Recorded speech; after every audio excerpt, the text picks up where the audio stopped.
Comment ramener la paix au niveau de l'UDPS, le parti présidentiel?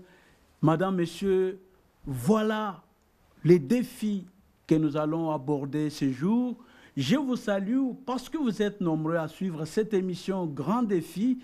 Aujourd'hui, pour parler, pour relever ces défis, nous avons fait appel à celui qu'on appelle le savoir du Congo.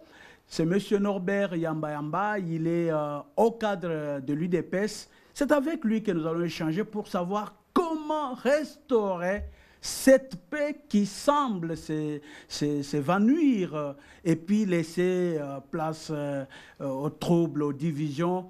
Monsieur Norbert, bonjour. Bonjour, merci pour l'invitation. Voilà, merci d'avoir accepté notre invitation. Merci. Première question, l'UDPS est au bord de l'implosion. Une grande crise secoue le parti présidentiel. Depuis un temps, on assiste à des déclarations à gauche, à droite. Il y en a qui s'élèvent pour demander le départ du secrétaire général Augustin Kabouya. Qu'est-ce qui se passe concrètement au niveau du parti présidentiel? Merci d'abord pour l'invitation. Je suis très heureux à ce moment où il y a un peu trop de turbulences. C'est pas au sein de l'UDPS où on assiste parfois à des déclarations incendiaires, parfois des prises de position très rigoristes, etc.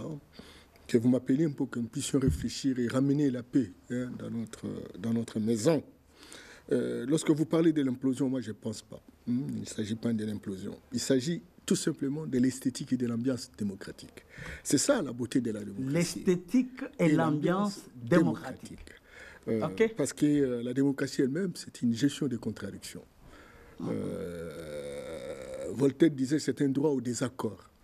Mais il faut chercher à réguler la situation pour qu'on ramène l'harmonie au niveau véritablement des gens qui sont appelés à travailler ensemble et qui ont le même idéal. L'UDPS en tant que structure, une association, etc., dispose un certain nombre de textes réglementaires qui régissent véritablement ceux qui s'en réclament. Et croyez-moi, ces textes mettent en place des structures. Vous allez entendre présidence du parti. Et à l'intérieur du président du parti, vous avez le président du parti. Vous avez le secrétaire général. Vous avez les secrétaires nationaux, etc. Lorsque vous descendez au niveau des provinces, vous avez les fédéraux. Mutandis. Lorsque vous êtes au niveau de la Convention démocratique. Et la Convention démocratique, mais il y a aussi des structures connexes comme la CEP, hein, la Ligue des jeunes, la Ligue des jeunes, la Ligue de femmes, etc. L'école du parti. Ça, ce sont des structures connexes qui font le système de l'UDPS. Et donc, lorsque on assiste à une sorte d'incompréhension, c'est que quelque part, il y a une faiblesse au niveau de l'animation de ces structures qui ont été conçues naturellement pour permettre la régulation. Et ça, c'est le premier signal autour de ce qu'on assiste. Alors, qu'est-ce qui se passe? Je suis loin, j'entends parler véritablement les gens, etc. Mais certainement que beaucoup des griefs se dirigent vers le secrétaire général. Il en a la responsabilité, bien entendu, parce que c'est lui qui gère le parti, c'est lui qui est président d'intérim aujourd'hui au sein de l'UDPS. C'est normal que l'on puisse véritablement le charger d'un certain nombre de responsabilités. Ça, c'est évident. Mais les spectacles que l'on offre aujourd'hui, c'est un spectacle désolant qui montre très clairement que tous les organes sont neutralisés. C'est-à-dire qu'en fait, les organes ne marchent plus parce que la guerre n'est plus sur la table, n'est-ce pas, d'échange, de concertation, d'harmonisation. Mais on sort dans la rue et on cherche la solution dans la rue. Or, l'UDPS, ça fait 37 ans à l'opposition.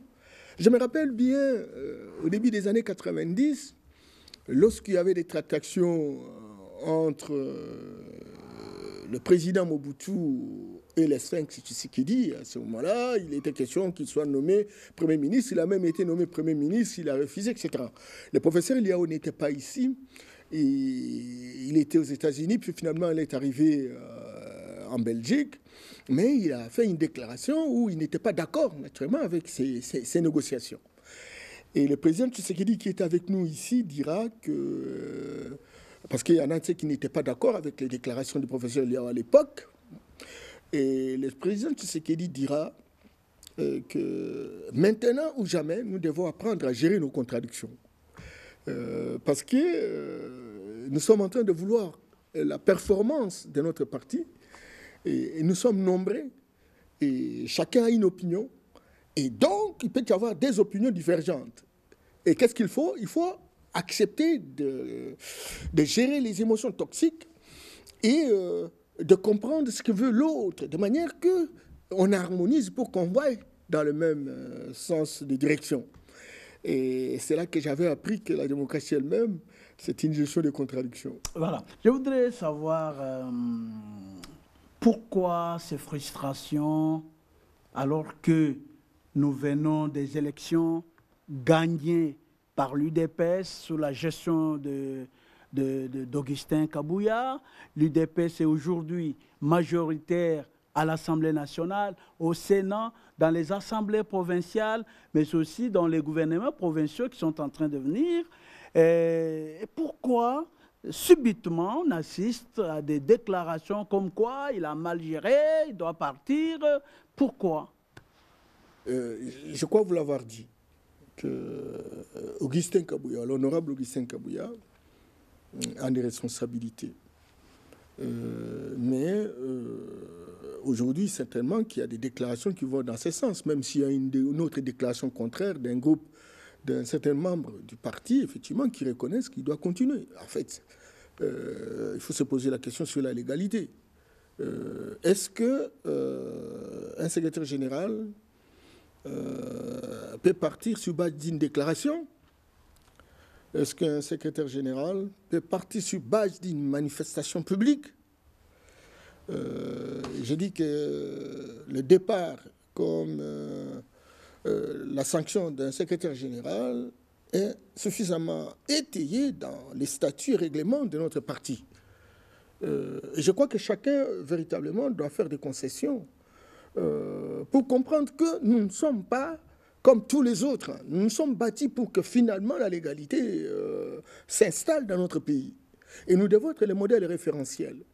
Et si nous avons des griefs à adresser au secrétaire général, je pense qu'il faut lire les textes et appliquer le texte. Ça, c'est la première chose. Deuxième chose, je voudrais vraiment calmer tout le monde.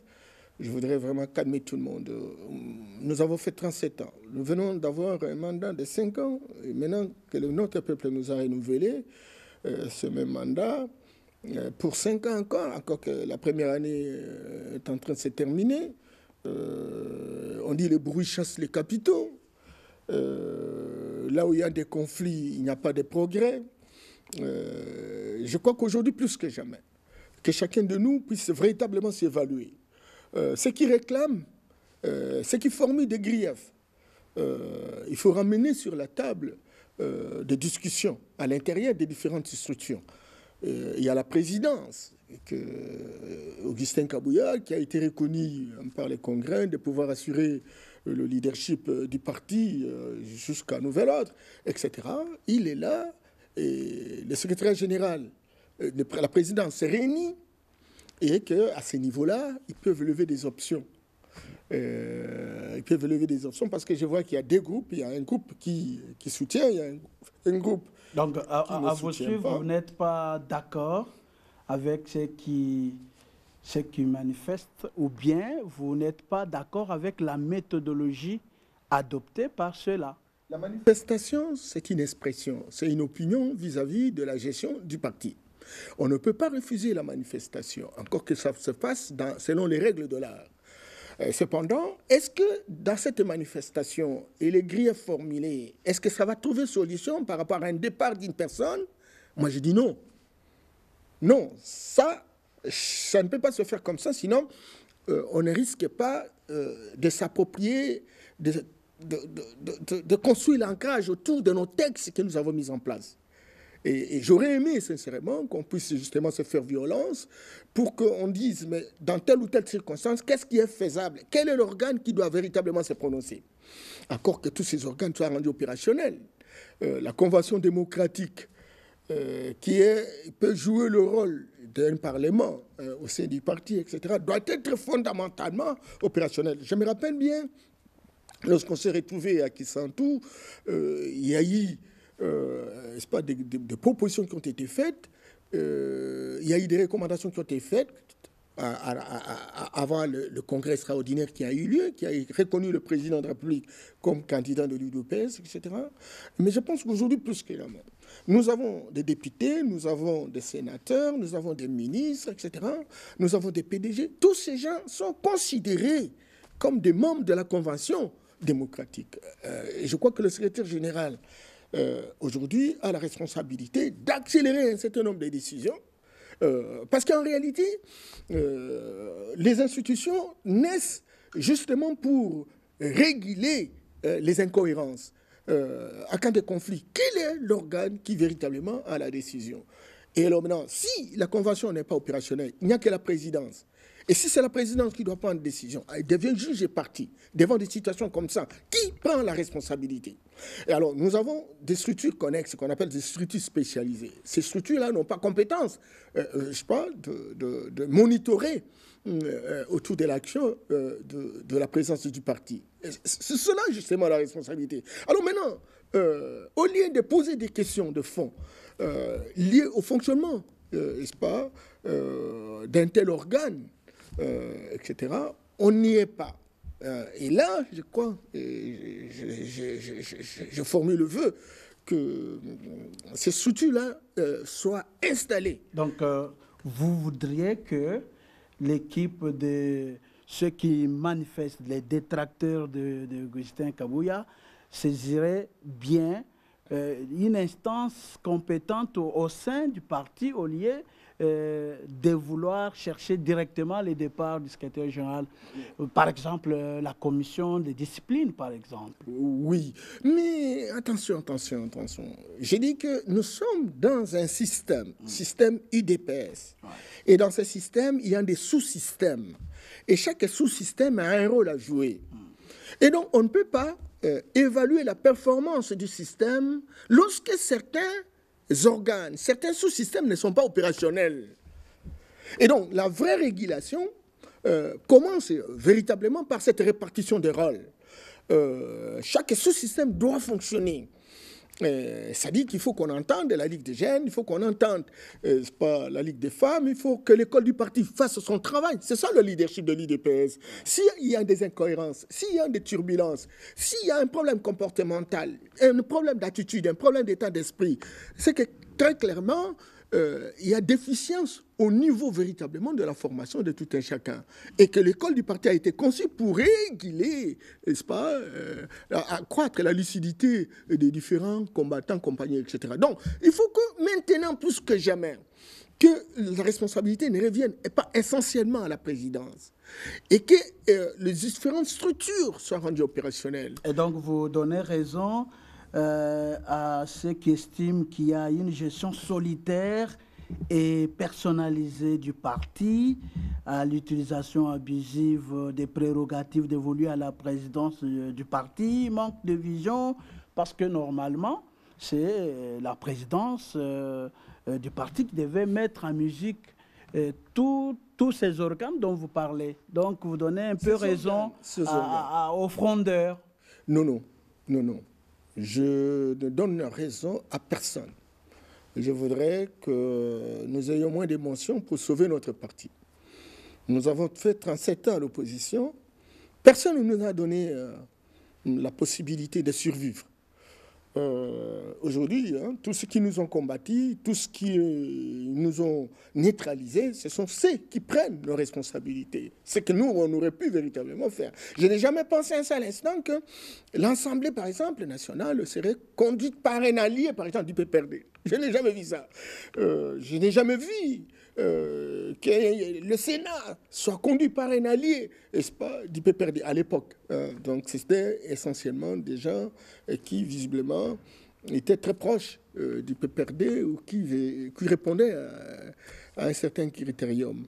Bon, mais je ne donne raison à personne. Je dis simplement que approprions-nous de nos textes. Oui, mais parce qu'à vous entendre, quand vous décriez les fonctionnements, les non-fonctionnements des autres instances du parti. On peut penser qu'il n'y a que le secrétariat qui fonctionne et la commission électorale du parti et les autres partis, les autres organes, convention démocratique, commission des disciplines, ligue des jeunes, ligue des femmes. Ça ne tourne pas peut-être comme il se doit. La convention. Et donc, c'est lui qui devait les mettre en musique. D'abord, il faut apporter la nuance quand vous dites que les détracteurs parlent de la personnalisation. Ah non. La présidence a un secrétariat général. Ouais. Il y a le président du parti, il y a le secrétariat général. Et à l'entrée du secrétariat général, vous avez les secrétaires nationaux. C'est très important. Et donc, cela est opérationnel. Donc, quand on parle de personnalisation, c'est que très clairement, on croit qu'il y a un individu qui prend les responsabilités de tout un organe qui s'appelle présidence du parti. Or, ici, j'ai toujours vu le secrétariat, la présidence se réunir. Je connais la plupart des secrétaires nationaux, etc. Et même quand vous regardez ceux qui prennent des positions aujourd'hui, il y en a ceux qui sont au niveau du secrétariat national, qui sont des secrétaires nationaux, ils sont répartis à deux groupes. Et moi, je dis, prenez votre mal à patience. Vous avez un cadre pour lequel vous pouvez vraiment discuter et trouver une solution.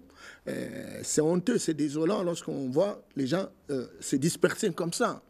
Il faut interroger l'infrastructure institutionnelle qui a été mise en place et interroger la réglementation et aller dans le sens d'une réglementation pour montrer que nous avons la maturité par rapport à d'autres partis politiques, nous avons pris de l'avance, étant donné que nous avons été entraînés à l'opposition comme pour respecter la démocratie. Ça, c'est la première chose. Deuxième chose, je ne dis pas que les détracteurs ont raison. J'ai dit que la manifestation, c'est un langage. Et celui dont le langage est adressé peut examiner naturellement le remarque que lui formuler.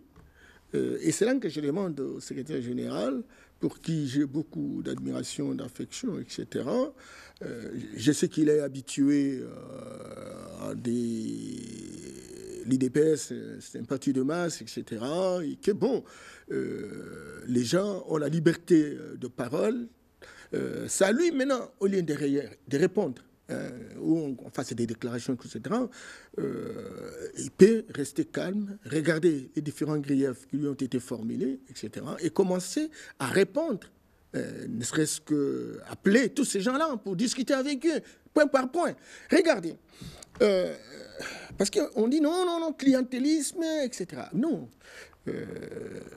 Pour que finalement il y ait une répartition des postes. Le secrétaire général avait demandé, il dit, je ne m'engage pas à ça, mettons en place une commission qui doit analyser les différentes ambitions et qui va déterminer qui va aller où. Voilà. Et une commission a été formée. Certainement que bon, cette commission, elle est tout petit peu pléthorique. En tout cas, 70 personnes, c'est trop dans une commission de sélection. Et curieusement, les mêmes personnes sont aussi candidats. Donc, ils deviennent juges et partis. Entre-temps, lorsqu'ils reçoivent, c'est pas les ambitions, or, le fait de recevoir les ambitions et que les gens aient déposé leur dossier, ça donne l'impression qu'ils devront être recrutés. Or, les postes ne se donnent pas comme ça par simple volonté. Il faut donc un critérium.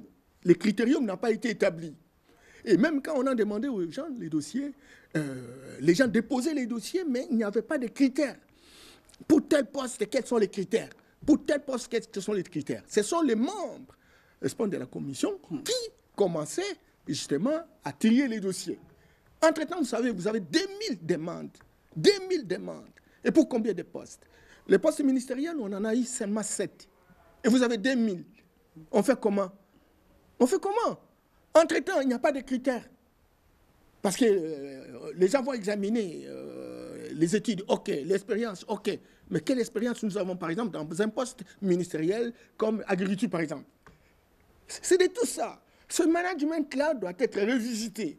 La perspective, c'est que si, effectivement, ces critères ont été élaborés et ces critères ont fait l'objet d'analyse, à ce moment-là, quiconque qui croirait serait pris comme ministre. Non. Dès lors qu'il regarde les critères, lui-même va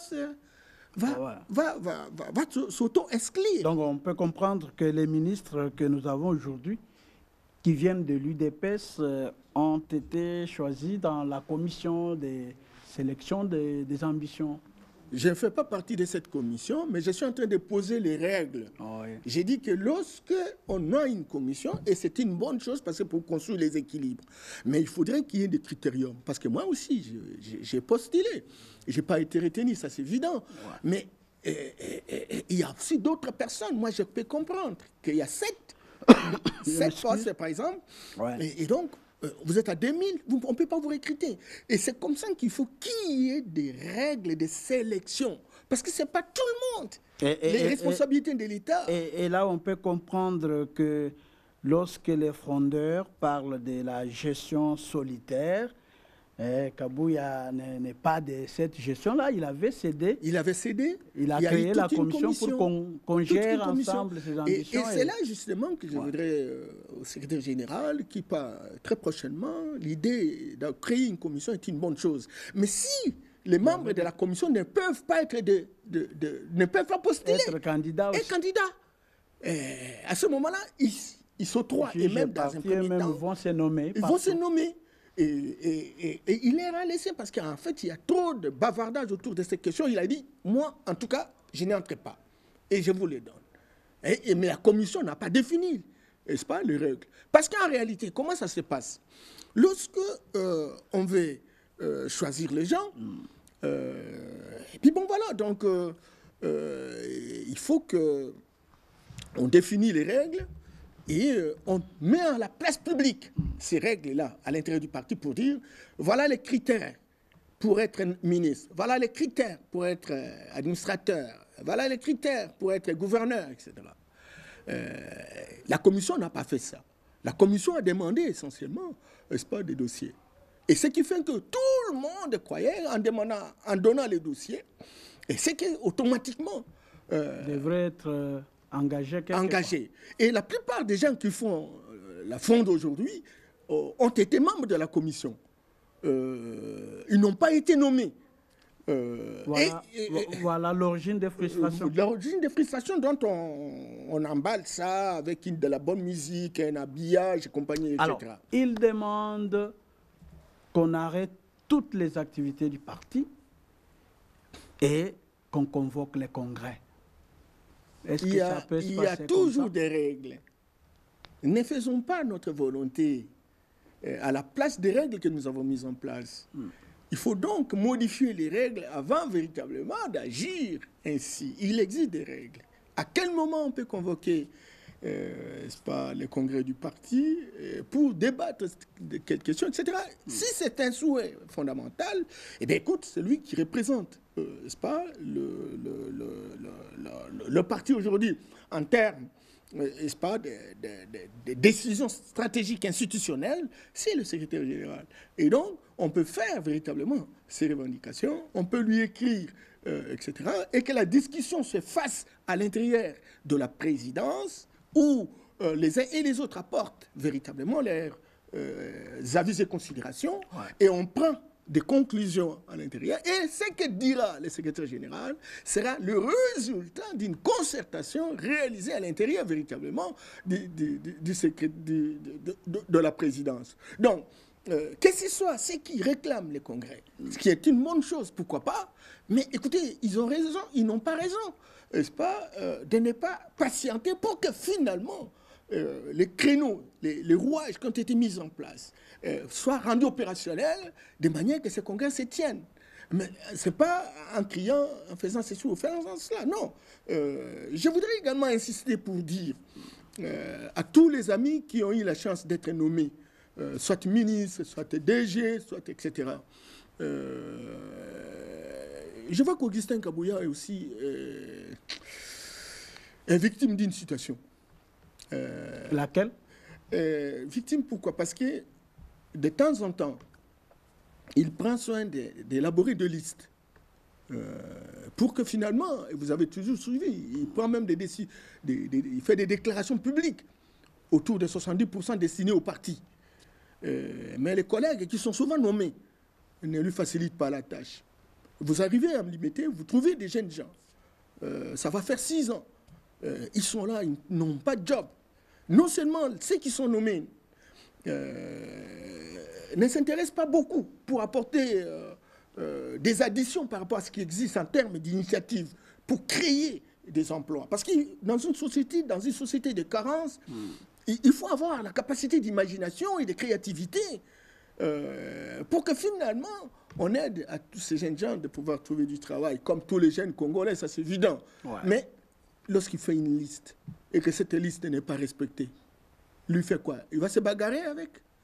Et beaucoup de gens qui font des réclamations aujourd'hui ont été des ministres aussi, ont été des responsables. Qu'est-ce qu'ils ont fait avec les listes du parti? La plupart sont, si vous voyez tel ou tel membre du parti dans un tel ou tel ministère, c'est que très clairement, il a des acquaintances, il a des relations avec. Beaucoup souhaitent mettre les membres de leur famille, donc leurs amis. Les listes du secrétaire général sont débarquées. La plupart, ce qui n'est pas bon. Et aujourd'hui, il endosse seul la responsabilité. Diffamer devant l'opinion, etc. C'est pas correct. C'est pas correct. Il faut que ça change. Vous ne pouvez pas vouloir gérer la République et que vous n'êtes pas guidé par un certain nombre de valeurs morales. C'est pas normal. Aujourd'hui, c'est Kabouya qui est attaqué. Et les autres, que les gens se posent la question, ils ont engagé combien de membres de leur famille? Ils ont engagé combien de membres de leurs églises? Ils ont engagé combien de membres de leurs fondations? Ils ont engagé combien de leurs copains, leurs amis, avec un système de copinage bien accéléré? C'est tout ça qu'il faut véritablement arrêter. Et moi, je pense qu'aujourd'hui, plus que jamais, il va falloir que le secrétaire général rassure tout le monde pour dire que nous sommes mis d'accord sur un certain nombre de dispositions réglementaires. Nous devons prendre notre mal à patience, respecter ces dispositions réglementaires pour que nous puissions revenir au point de repère de manière que nous puissions avancer. Ça, on en a besoin. On en a besoin. Mais il faut que les gens se calment.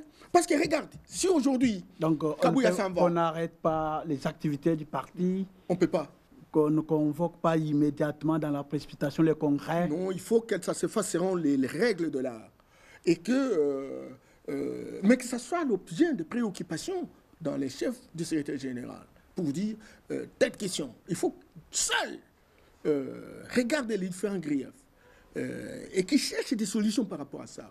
Les vrais leaders sont des gens qui ont de l'humilité, ceux qui savent accepter ce qu'on lui demande, ceux qui savent comprendre ce qu'on lui demande de faire et qui savent apporter des réponses si cela peut aider la société d'avancer. Mais vous dites ça, mais déjà le vendredi, on a vu le secrétaire général qui a réuni un monde fou à la permanence avec d'autres hauts cadres du parti qui les soutiennent et qui continuent à lui renouveler la confiance.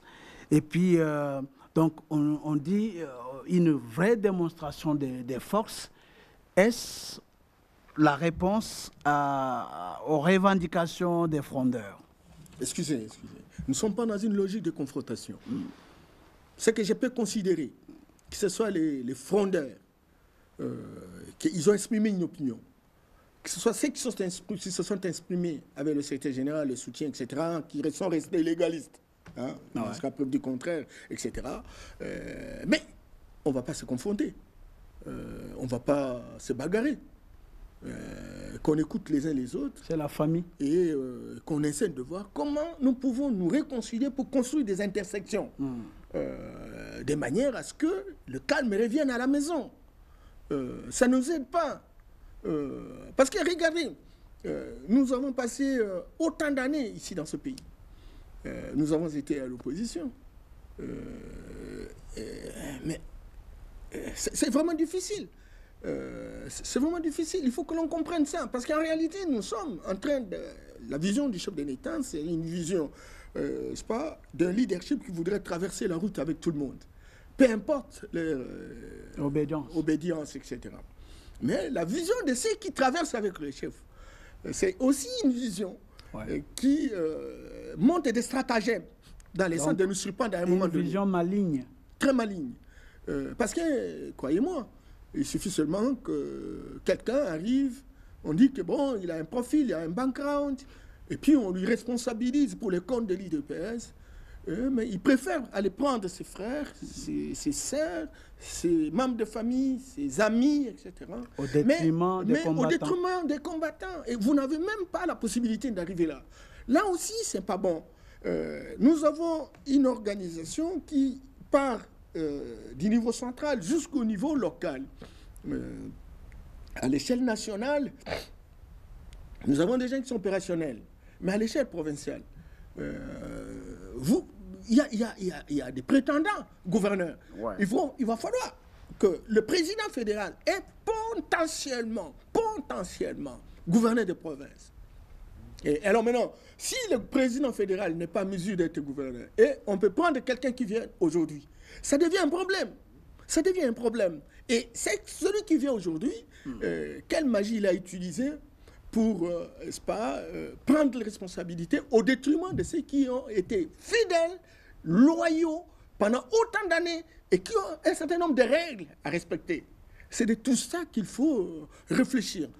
Aujourd'hui, nous avons 5 ans. Nous voulons qu'en 2028, effectivement, nous ayons... L'IDPS doit continuer comme l'ANC en Afrique du Sud. Et donc, nous devons être rassurés des hommes et des femmes qu'on confie la responsabilité. Parce que si, en 2024, certes, les gens se disent fidèles, loyaux, on ne sait pas, en 2025, 2026, jusqu'en 2028. Vous avez peur de disparaître sur la scène politique? Mais c'est comme ça qu'aujourd'hui, plus que jamais, il faudrait que les gens prennent l'eau froide pour que nous puissions, sans émotion toxique, réfléchir sur l'avenir de notre parti. Et là, il faut un vrai congrès où on écoute les uns les autres, on fait des analyses, pas une journée, un congrès véritablement qui trace un sens de direction pour permettre à ce que l'IDPS puisse survivre. Et si les gens ne comprennent pas ça, ils veulent aller vite en besogne, il faut que tel quitte et que tel vienne, et on reste avec la même architecture institutionnelle, on n'ira pas nulle part. Vous plaidez pour que les choses passent très bien, mais ceux qui entourent les secrétaires généraux disent, voilà, il y a cette légitimité venue du Congrès que les CG ne peuvent pas perdre pour l'intérêt de quelques personnes qui sont frustrées, pour leurs intérêts personnels. Et c'est ça la réponse qu'on donne au lieu d'appeler, comme vous le dites. Qu'en pensez-vous? Qu'en dites-vous? Non. Les petits esprits parlent des individus. Les grands esprits parlent de l'avenir de la République, l'avenir de la société. Le secrétaire général a toujours été un homme pondéré, modéré, pudique, respectueux de tout le monde. Il ne faut pas qu'on l'induise en erreur. Il a la responsabilité aujourd'hui historique de reconstruire le tissu social de notre parti. Et pour reconstruire le tissu social, il doit être à l'écoute des différentes tendances et chercher un package, un agenda stratégique qui répond à ces différentes tendances et qui réunit tout le monde autour d'un idéal. Demain, nous avons des enjeux. Nous avons compris que ceux qui sont nos alliés ne sont pas sincères avec nous. Et ils s'organisent. Et si nous allons passer tout notre temps à nous chamailler, parce que quelqu'un d'autre peut venir là, il va faire quoi? Il faut qu'on définisse très clairement comment nous allons devoir fonctionner. Et cette définition a été faite par le statut, par le texte réglementaire. Il me semble qu'il y a une sorte de décalage entre ce que nous sommes aujourd'hui et ce que représentent nos textes. Il va falloir qu'il y ait un cadre pour lequel nous réfléchissons pour construire des adaptations et tracer un sens de direction pour que demain, nous soyons en mesure véritablement de relever les défis. De rester continuellement au pouvoir. Parce que, vous savez, la petite expérience que j'ai, c'est que j'ai besoin véritablement que le président Tshisekedi soit entouré des gens. Tout le monde, parce que nous sommes tous Congolais, etc. Mais les gens ne sont pas sincères. Les gens ne sont pas sincères. Vous avez quelqu'un, IDPS, il est ministre.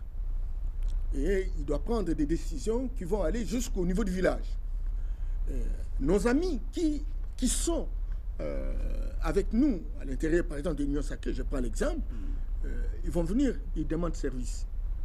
Et il arrache. Mais il peut y avoir aussi un membre aussi de l'IDPS qui vient demander service, qu'on ne donne pas.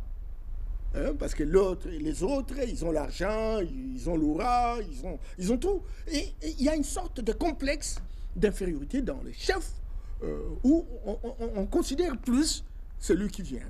Et que les amis avec qui on s'est battu pendant plusieurs années. Tout cela provoque également des frustrations. Je crois qu'aujourd'hui, sincèrement, lorsqu'il s'agit de nos ministères, certes, c'est impersonnel, mais quand même qu'on tienne compte de voix, des demandes, aussi de nos compatriotes qui ont accepté de faire des sacrifices et qui pensent qu'ils doivent rester fidèles. Et alors, les gens qui ont transhumancé, qui sont allés partout où la rivière coule, etc., et qui ont facilement des avantages additionnels et qui, à la place publique, dans certains endroits, ils disent ils ne sont pas matures, les gens de l'UDPS, c'est rien, il n'y a pas des hommes, etc. Tu vois, et ça, ce n'est pas bon. Ce n'est pas bon. Comment on n'a pas des hommes? On cherche quel type d'homme? Oui, mais l'UDPS qui est une grande école, une grande formation politique aujourd'hui, avec les scénarios auxquels on assiste, on croit qu'il n'y a pas de gens qui peuvent faire en sorte que la paix arrive, soit ramenée au parti, et pour qu'il n'y ait pas, parce que le parti doit accompagner le président de la République. Tout à fait. Vous pensez qu'avec ces violences, avec ces déclarations, on peut accompagner l'action du chef? Oui, mais je te dis que la démocratie est une gestion de contradiction. La beauté de la démocratie relève d'un désaccord. Et les choses marchent qu'avoir des hommes et des femmes hypocrites qui ne disent rien. Et je pense qu'il faut saluer naturellement. Il n'y a que le seul parti politique qui a cette effervescence démocratique, c'est l'UDPS. C'est une avancée spectaculaire. Oui, mais pour nous amener où? Nous amener quoi aussi? Mais il faut cristalliser, c'est pourquoi le leadership existe. Le leadership, c'est justement pour neutraliser ces velléités comportementales qui risquent véritablement de remettre en question la dynamique.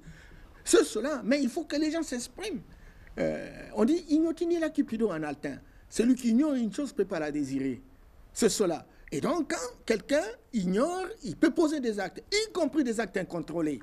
Mais il faudrait qu'il y ait quelqu'un pour calmer le jeu, pour dire, rassurer tout le monde. Est-ce que le moment est bien choisi?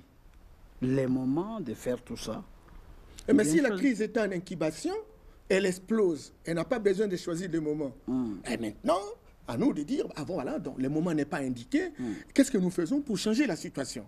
Ça, il faut le faire. Mais les gens ne sont pas très sincères. Oui, les gens ne sont pas très sincères.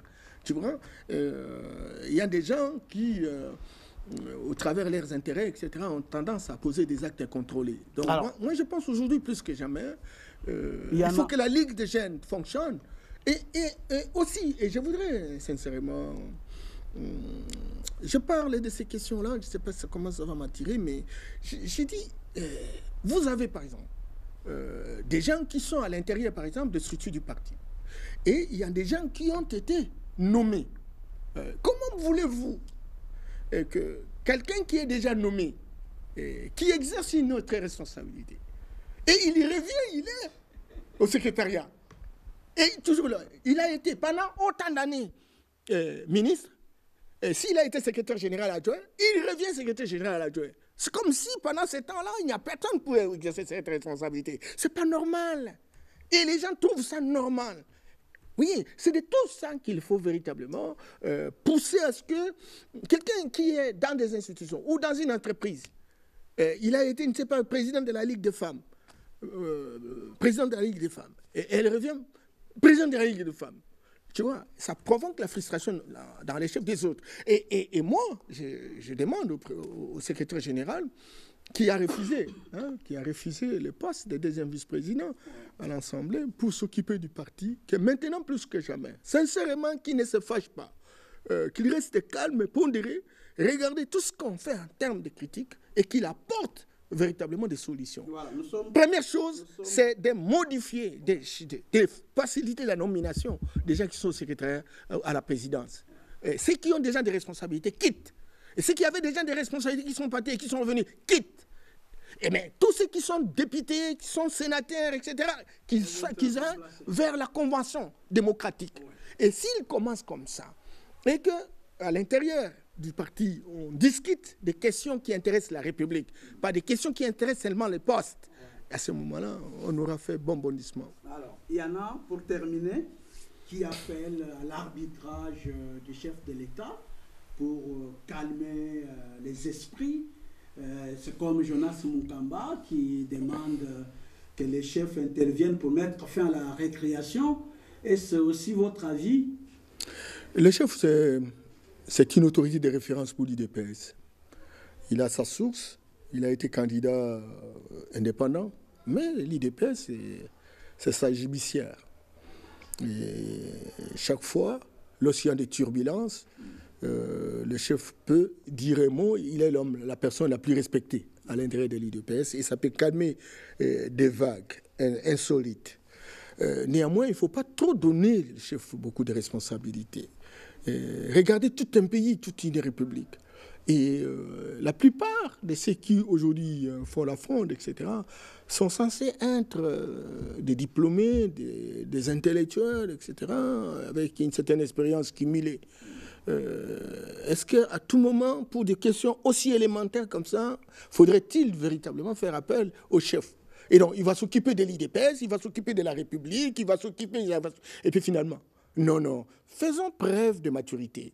Lisons les textes, revenons à nos textes, et s'il y a des urgences, s'il y a un décalage, eh bien, allons dans la direction d'apporter des changements qui permettent à cristalliser la paix et le calme et la sérénité à l'intérieur du parti. Voilà, donc le chef, à tout moment, il ne sait pas faire une déclaration, hein. Il a son fond, il peut faire un mot, etc. Tout le monde le respectera. Mais ce qui est vrai, c'est que le chef peut parler aujourd'hui.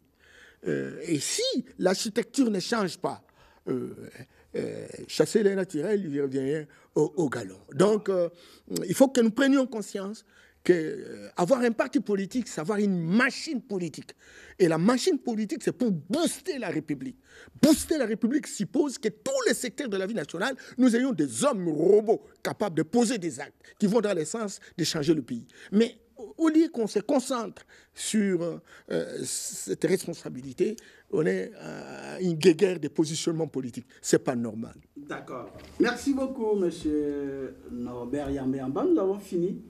Si vous avez un dernier mot, on termine par là. Mes chers frères et sœurs de l'UDPS, vous savez que nous avons pris vraiment le risque d'intervenir pendant que les esprits sont surchauffés. Mais ce qui est vrai, c'est que c'est notre parti, c'est notre image. Les conflits chassent les capitaux. Une équipe divisée ne gagne jamais la guerre. Nous avons intérêt aujourd'hui de voir ce qui peut nous rassembler pour que nous puissions avancer. Et pour que nous soyons rassemblés, nous avons mis en place un certain nombre de textes, les statuts, le règlement, etc. Nous avons des organes, nous avons des structures spécialisées. Commençons d'abord par demander l'opérationnalisation réelle de ces différentes structures. Et si nous avons des remarques, si nous avons des griefs, ramenons ça sur la table. Et c'est juste au vu de cela qu'on va monter un certain nombre de conclusions qui vont constituer notre feuille de route, qui va nous amener jusqu'au Congrès. Mais le faire dans la précipitation, le faire dans la violence, le faire dans la turbulence, ça va donner libre cours à nos adversaires qui croient que nous sommes immatures. Et à côté de notre immaturité, nous ne méritons pas gérer la République. Donc, il faut savoir sauvegarder les apparences.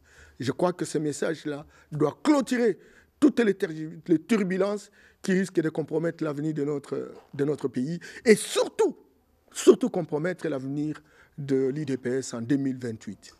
Voilà, mesdames, messieurs, qui met terme à cette émission Grand Défi.